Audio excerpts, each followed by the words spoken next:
So my nephew is here. He's a little 2-year-old kid. He's adorable. And my sister lives in Staten Island, which is about an hour or so away from where I am. And she visits, I don't know, every 3 weeks to a month or so. And I actually learn a lot simply by seeing how this 2-year-old kid interacts with the world and, you know, what gets him happy versus what gets him sad and all this stuff. And I actually came to a couple conclusions about human nature from observing him. Now, the reason I say that is because, look, if you're a kid, you're not tainted by the outside world yet, so you can kind of get a peek into what our human nature is actually like, because that's how a human being acts if you remove all the outside influences and the outside forces. So first of all, what I realize is that we naturally find the world fascinating.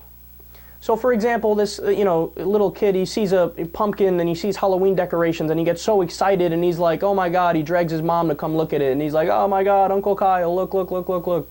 And it's an amazing thing, having consciousness and being alive. It's really incredible when you think about it. And this kid, he realizes that and he's so excited by so many different things. And don't get me wrong, a lot of that has to do with the fact that he's new to the world.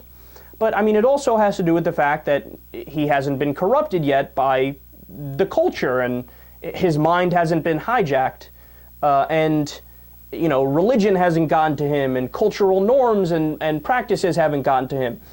So my first conclusion is that it is in our nature to enjoy life. But oftentimes you have outside forces kind of steal that from us. And I don't want to make it sound too nefarious because I don't think people are doing it, purposely to fuck you up. I think they're doing it because they don't know any better and they were raised in a system that did the same thing to them.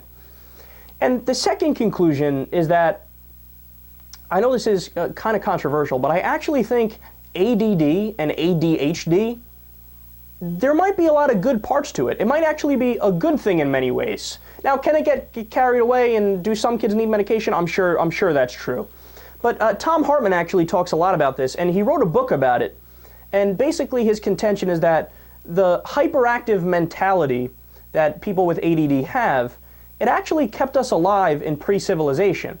So it's totally normal to be like that. And the argument he gives is, look, if you're prehistoric man and you're walking through the forest looking for your food like a Neanderthal or whatever it is, you need to have an attention span that can jump quickly from this thing to that thing to that thing to that thing, because while you're trying to hunt something, there might be a tiger that's about to eat you, right?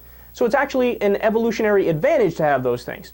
But because kids who are that active are a handful to handle, I mean, of course, parents are going to try to shame that mentality and, try to take that out of them and beat that out of them, the wonder of the world and the hyperactivity. Which leads me to my third and probably the most important conclusion. I've actually concluded, I think obsession is by and large a good thing.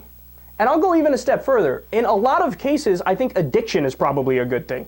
Now look, I don't mean, addiction to things that destroy your life, obviously, where, you can't focus on paying your bills and taking care of your kids or whatever negative thing is associated with it. No, I'm not talking about those. Of course, things can get out of hand. It could be perverted like anything could be perverted, right? But what I'm saying is, what you find is that people throughout history who have been notable human beings, people who have been geniuses, who have made a name for themselves, Albert Einstein comes to mind, Stephen Hawking.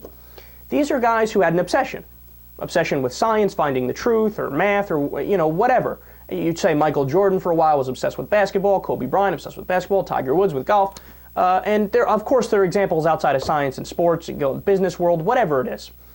But those people are notable people. We remember those people because they managed to achieve great human feats that last for generations, and they are etched into our mind forever, and are etched into the idea of human history forever. So basically what my main point is don't automatically buy into what culture or society could tell you about the appropriate way to act, the appropriate things to believe, the appropriate things to say, the appropriate level of an attention span to have, and oh my God, you're too active, oh my God, you're not active enough. Look, the difference is kind of what's beautiful about humanity, right? And you can be special in your own way, and if you think something's wrong with you, that's not necessarily true. It might just be that other people are wrong for trying to beat the thing out of you that actually makes you unique and original. So embrace it.